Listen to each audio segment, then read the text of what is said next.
It's Friday, and that means it's time for me to suffer through yet another episode of Robyn Hood with a Y.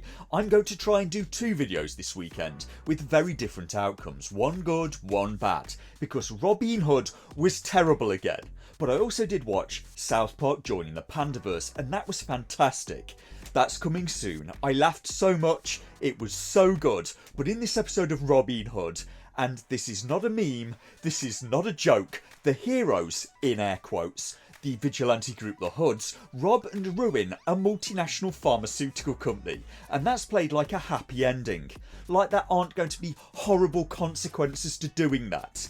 On the flip side, to its credit, the show has maybe been getting a little bit less racist. In episode 1, it was notable how all of the good guys were black in the show and all of the bad guys were white.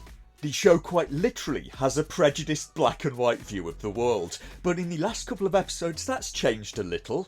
They introduced a bad guy that was black in Guy Gisborne, and in this episode, one of the baddies' victims appears to be an old white guy. The episode does start out with the rich baddies having a dinner party, and they do all appear to be white again, apart from what appears to be a few token Indians. But you know, baby steps, and still, how is it acceptable to demonise people just on their ethnicity? Can you imagine the response if the ethnic groups were reversed here? Maybe I should make that show just for the meme. Can you imagine the different response if the show was exactly the same, but all of the bad guys were instead rich Jewish people sat around a table loudly conspiring with each other? Because if it's not okay to do to Jewish people, it probably isn't okay to do to any group. And I need to ask you all a question. Why would anyone put ads for a body spray in this show? Because they're right there in the show multiple times, on an advertising hoarding, right on the Sheriff of New Nottingham's desk, and it's so tacky. Axe is owned by the company Unilever. What are they getting out of association with this tat? Axe is a body spray in a lot of countries including America and Canada, but we also get it in the UK. It just goes by the name Lynx instead. And it's a body spray that, from my recollection, tends to smell so pungent that it allegedly woke a boy in the UK from a coma. He nearly drowned when he fell into a river, was in a coma for 3 weeks, and it was the smell of Lynx/Axe that woke him up.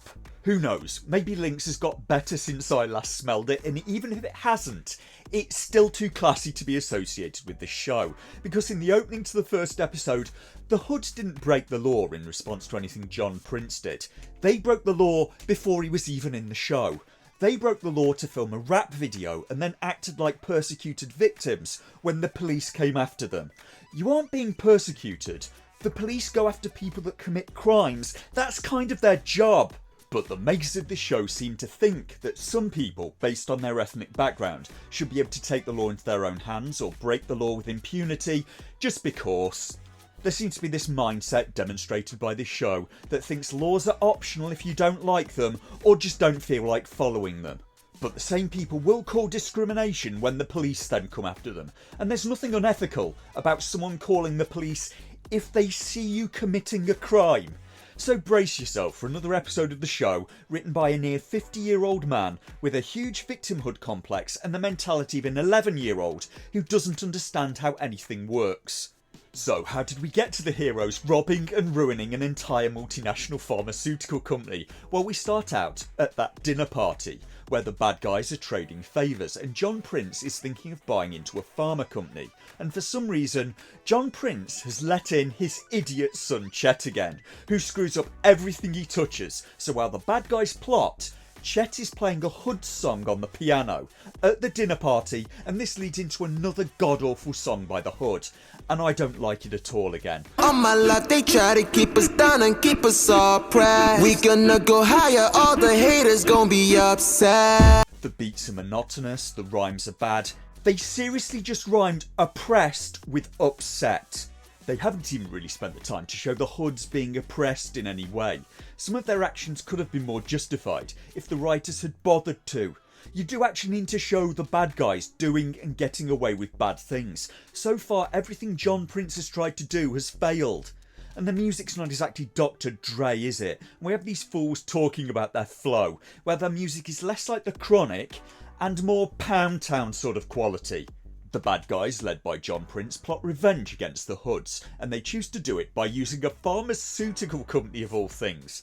And it's the sheriff's idea to use John's rich friends to pressure Sherwood into giving up the Hoods. I kind of prefer her suggestion of shutting off the power and water to the tower and making everyone unemployed, but that may have actually worked, so they instead go with jacking up prices at the local chemist instead. And this scene tells me that the people that wrote this don't really understand how very rich people eat or live.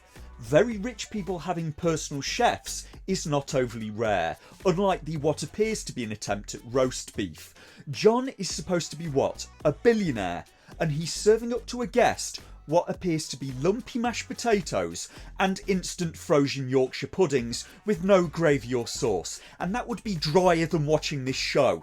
Is this even supposed to be our world, or is this supposed to be some kind of alternate dimension?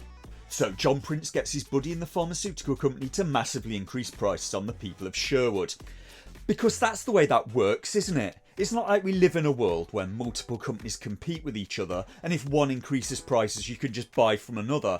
No, this one pharma company is the only one that supplies Sherwood Tower, and it's just up the road, as opposed to in the real world where the medicine you take in Chicago or Toronto may have come all the way from Germany or Ireland or the UK. In reality, it's a worldwide business. The chances of the drugs you're taking coming from a factory down the road are probably vanishingly slim. In fact, in terms of global exports of pharmaceuticals, Germany and Switzerland are 25% of the entire world export market alone. Europe as a whole is supposedly in the region of 75% of total world exports. So to get the drugs that nobody can now pay for due to the price increases, the Hoods decide to rob the pharmaceutical company. The one pharmaceutical company that conveniently provides all of the drugs for everyone in the tower. The company are not nice guys, by the way. They're cartoonishly evil and stupid again, and are making a street drug inside their facility, like nobody would find out, and it would take one whistleblower to lose a multi-billion-dollar business. And damn it, John Prince, why did you take Chet along to a meeting again? You deserve everything you get, including him trampling this guy's couch like he's Rick James. Chet is probably my least favourite character in this entire show. The writer doesn't really understand how people of different races talk, or eat, or live. The writing is all stereotypes. So John buys into the company and their illegal scheme as long as they agree to put pressure on Sherwood Tower. They have one facility where they seem to make all of their pharmaceuticals, also store all of their pharmaceuticals, also research them and test them, and all of their formulas are held here as well, all conveniently within driving distance for the Hoods, and the whole place seems to be guarded by about 3 security guards. And the best excuse that the CEO of the company can come up with for increasing prices to that one tower is that one person got their car stolen. Blame the Hood for these disruptions. People are afraid, Spencer. The Hood stole cars, destroyed police equipment. We can't afford business as usual under these conditions. So the Hoods break in by hiding in a van, in broad daylight, with 2 people in the front seats wearing Hoods disguises and eating almonds. Nobody checks the front seats, the guards don't bother to look behind a crate in the back, so the Hoods just walk into their facility and walk around where they're doing very illegal things in their full-on neon Hood outfits. Robyn only gets challenged once, runs away and goes into the drugs testing area, which is also completely unguarded. Members of the public and homeless people are just brought in for the test that could literally walk right into their warehouse full of pharmaceuticals.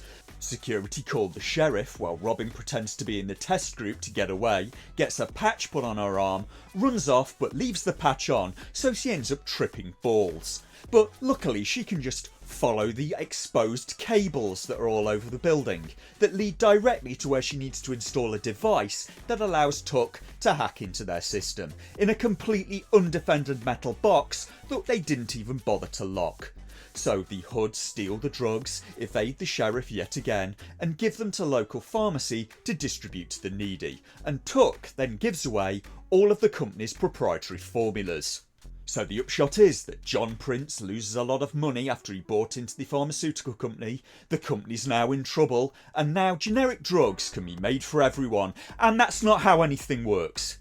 It doesn't matter if someone else has the formula to make it if the drug has been patented. They still can't make it and sell it.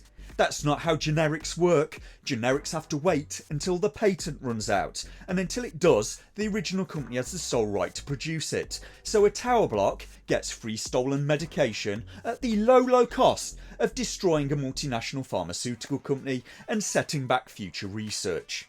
And it's such an idiotic short-term view of the world. It's not like the ethics of pharmaceutical research is easy or uncomplicated. It's all very simple to say, well, why not just give the drugs away for free? By the same token, why didn't you give the money away instead of making this terrible show? This could have been Christmas presents for orphans, food for people hit by drought or famine. Instead we got Robyn Hood with a Y.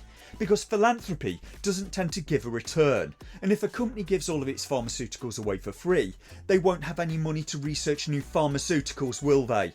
But it gets kind of tricky when a profit motive gets brought in, because if profit is the primary motive, then it may be in a company's interests to not cure diseases. An ongoing treatment may have a patient buying it for the rest of their lives. A cure can only be sold once. What about the other Jedi spread across the galaxy? Fuck.